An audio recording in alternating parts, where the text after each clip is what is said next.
Next up, we're going to compare the 401k, the 403b, and the 457 plans. But first, I want to talk about how these are a more modern, newer plan than what used to be tradition. So generally, there are two types of retirement plans: defined benefit plans and defined contribution plans. A defined benefit pension plan is a more traditional, older style of pension plan.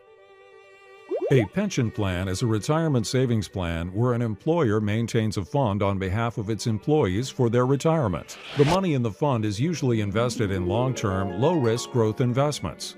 Workers' retirement benefits are calculated and thus defined by a formula that takes into account their years of work at the company and their salary history. The employer controls the plan and the plan assets and guarantees that the employee will receive a certain amount of retirement compensation no matter what the performance was for the underlying assets in the plan. A defined contribution plan is the more modern type of pension plan. Most people are familiar with these types of plans through making 401k contributions. In these types of plans, the employee controls the amount contributed to the plan as well as how the funds are invested. Retirement benefits depend on how the fund assets perform and grow.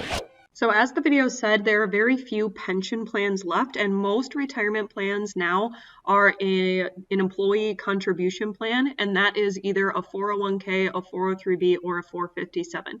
And the reason we switched over to these contribution plans is because it's way more common today to have multiple jobs and work for multiple companies versus back in like my grandparents' time, where it was very common for people to get hired by one company and work there their entire lives. There are still some pension plans, for example, law enforcement, Army, they're typically on a pension plan still. But for the most part, we're going to focus on the 401k, 403b, and 457 because that is what is most likely going to be offered to you when you're going to retire. 401k is like a plan that you have to where you can like build up over a certain amount of time to where you have enough income at the end of your thing to have one for like retirement and things.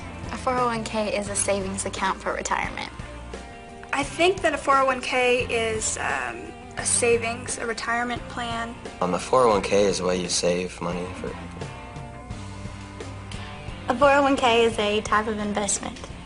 Very, very few of you in here will experience the traditional pension as receiving it. And so what it has been replaced by is the self-funded and matching type plans like the 401k. The beautiful thing about the 401k is it's yours. See, the pension plan is an asset of the company. If the company goes broke, you could lose your pension. If the company goes broke with a 401k, you don't lose anything. It's your money. It's not on their books. It's not even, they don't even show it on their balance sheet. It's your money. They in no way at any point take any kind of legal ownership. It doesn't get tied up in bankruptcy or anything. It's totally portable. It's a standalone system. So it's much, much safer for you in a volatile corporate world that we live in to have a 401k. That's the good news. The bad news is if you put nothing in a 401k, you know what's in there? Nothing, yeah. And so you got to pay attention to this lesson and do this stuff. The other types, of course, are the 403b. Now, the 401k is simply a corporate situation where they can take money out of your check with your permission, put it into an investment under the coat, protected by the coat, doesn't have taxes on it, and it's a pre-tax investment with a traditional 401k. And that's all a 401k is. It's for corporations. You cannot take money out of your 401k without huge penalties and taxes until you're 59 and a half, and you can't take money out at all while you work at that company. You're stuck in it. You're in that plan while you work at that company. It's very restrictive. That's okay because you're thinking long-term anyway. It's not a bad thing. Then there's the 403b, which is the kissing cousin to the 401k. The 403b is for hospitals, so those of you that are nurses and docs and those kinds of things, you've got 403bs available. Nonprofits, so if you work at a church, it's available. And a lot of you have a 403b available through something like a school system. A lot of teachers have the 403b. How many of you currently have a 403b available to you right this second in here? Good. Looks like about 25% of the audience. It's not unusual at all. The 403b works just like the 401k. In the sense that if you take $1,000 of your money and you put it in there, the whole $1,000 goes in. It's pre-tax. No taxes out, and it will grow as it goes along, tax deferred. Same thing. So Dave has mentioned this word matching a lot, and I just wanted to clarify what that is. So when you work for an employer who offers a match to your employee contribution plan, it means whatever you contribute to your plan, the employer will match or put the same amount on top of yours into your plan as well. Now, there are some stipulations here because if you don't put anything in, the employer is going to match that and they're going to put nothing in. So it's free money that you can get. Some companies will put a limit on the match, either by a percentage or by a dollar amount. So for example, at the school, we have a specific dollar amount. I think it's like $375, that if I put $375 into my 403B, the school will give me a free $375 in terms of a match. At John's company with his 401k, they do a percentage amount, and I think he said it's 3.5%. So if he takes his salary and he multiplies that by 3.5%, and he puts that much into his 401k, his job at Egg Partners, they'll put that much in addition and match it into his 401k as well.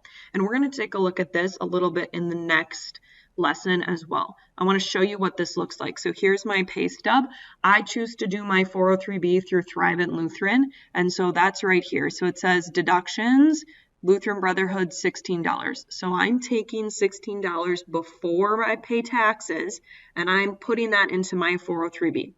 As my benefit over here under Lutheran Brotherhood, here is where the school is matching that amount and giving me that free money. So like I said, they do a lump sum and I divided it, so I rounded, and that's why it's not quite $16.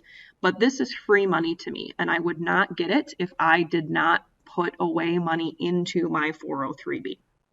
Now, the 457 is typically, again, in a municipality or something like that, and that is simply deferred comp, which means we are deferring, putting off some of our compensation. $1,000 right now, I'm not going to take my $1,000 in compensation. I'm going to put off receiving it and let it lay in an investment. And so it acts just like a 401k. The difference is it can only be in deferred comp. With a 403B or a 401k, this is starting to get dizzy, isn't it?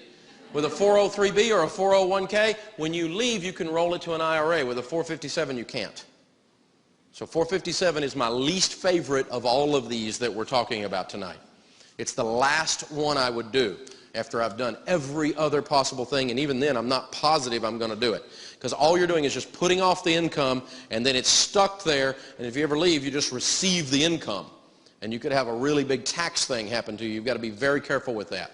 So these three plans are very similar. The biggest difference between them is generally who can invest in them. If we go ahead and Google their max contribution, you're going to see that their max contribution limit for 2020 is all the same. It's sitting at $19,500 right now. And again, that's for a single person. So I, as an individual, could put $19,500 towards my 403B, and John could put $19,500 to his 401k.